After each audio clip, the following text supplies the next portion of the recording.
Johnson con las tablas en la cabeza. La estrategia de seguridad energética del primer ministro británico Boris Johnson ha sufrido un inesperado revés. Luego que sus aliados de Oriente Medio se negaron a proporcionar más petróleo a Reino Unido para sustituir el suministro de gas y crudo de la potencia euroasiática.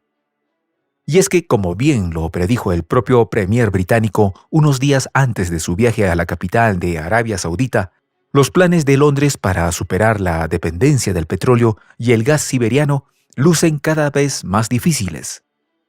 Tras su reciente visita de un día a Arabia Saudita y Emiratos Árabes Unidos, Johnson no logró convencer a sus dos aliados del Golfo Pérsico para que se comprometieran a aumentar la producción de petróleo, con miras a contrarrestar las subidas de los precios de la energía. Johnson se reunió el miércoles 16 de marzo con el príncipe heredero de Abu Dhabi, el jeque Mohammed bin Zayed Al Nahyan, y posteriormente con el heredero al trono saudí Mohammed bin Salman, para hablar sobre la necesidad de incrementar el flujo petrolero. En ambos casos, el resultado fue el mismo. A pesar de la comprensión mostrada por los líderes de Arabia Saudita y Emiratos Árabes Unidos sobre la necesidad de estabilizar el mercado de las energías, Johnson no logró convencer a nadie. En su lugar, el primer ministro británico se tuvo que conformar con la firma de un memorándum de entendimiento para la creación de un Consejo de Cooperación Estratégica con ambos países petroleros, tal y como lo reportó la agencia de prensa saudita. Ahora bien, los halagos de Boris Johnson no consiguieron cambiar la posición de Emiratos Árabes Unidos ni de Arabia Saudita, que se mostraron reacios a apartarse del pacto de la Organización de Países Exportadores de Petróleo. El grupo de la OPEP está totalmente comprometido con el objetivo de aumentar la producción mensual en 400,000 barriles diarios, pero se resiste a hacerlo a un ritmo más rápido como lo sugirió el Reino Unido a través del primer ministro. Boris Johnson intenta construir una coalición internacional para hacer frente a la nueva realidad creada por el conflicto armado en Europa del Este, que ha creado serios temores sobre la seguridad energética en buena parte de los territorios de Occidente. Lo cierto es que, aunque Johnson le dijo a la prensa que tanto los Emiratos Árabes Unidos como Arabia Saudita eran importantes socios globales del Reino Unido para garantizar la seguridad regional, no hubo un cambio en la política petrolera de estos países. La visita de Johnson a Arabia Saudita y a los Emiratos Árabes Unidos se produjo en un contexto de alta volatilidad de los precios del crudo, que no dejan de subir como consecuencia de las restricciones impuestas por Washington a la venta del crudo siberiano. Recordemos que el pasado 8 de marzo, el presidente Joe Biden firmó una orden ejecutiva con efecto inmediato que prohíbe las importaciones de petróleo, gas natural y carbón de la nación euroasiática en respuesta a las acciones militares en Europa del Este.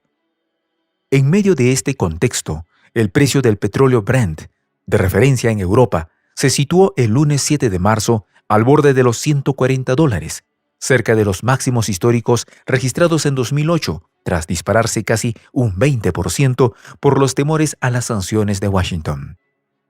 En el caso del crudo West Texas Intermediate, el comportamiento fue similar. El precio del barril estadounidense alcanzó los $130,5 en comparación con los $115,68 que registró al cierre de la semana pasada. Ahora bien, la respuesta de Arabia Saudita y los Emiratos Árabes Unidos a la propuesta de Johnson no dista mucho de la posición asumida por las naciones del Golfo frente al Grupo de los 7, conformado por Alemania, Canadá, Francia, Italia, Japón, Reino Unido y Washington. El pasado 10 de marzo, las naciones del G7 pidieron a los mayores productores de petróleo y de gas del mundo aumentar la producción y las entregas para hacer frente al alza de los precios de las energías en el contexto actual.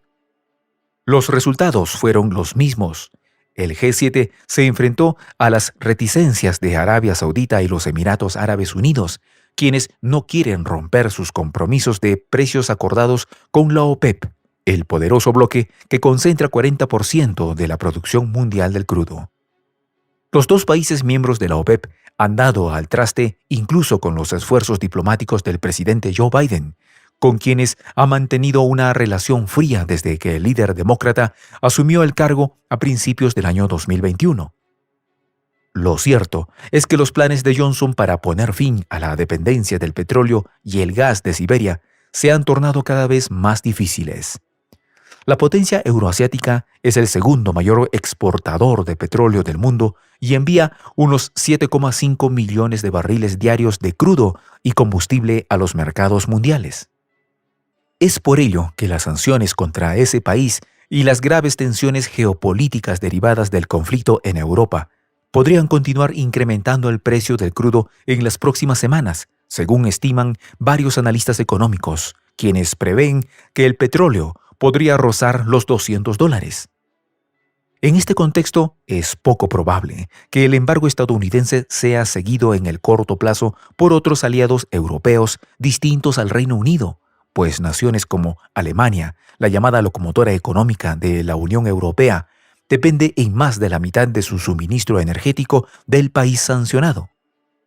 La potencia euroasiática ha sido durante mucho tiempo el principal proveedor de petróleo y gas de la Unión Europea debido a que abastece el 45% de la demanda total de gas y más de la mitad del consumo de crudo de la comunidad. La realidad es que los esfuerzos para abastecer a la Unión Europea no son sencillos. Con un mercado compuesto por 28 países y una población superior a los 500 millones de habitantes que para el año 2025 espera importar cerca del 80% del combustible que necesita. No cabe duda que la estrategia de Johnson para contrarrestar las subidas de los precios de la energía requiere el apoyo decidido de Arabia Saudita y su vecino Emiratos Árabes Unidos, los dos grandes productores de petróleo que podrían aumentar la producción de reserva con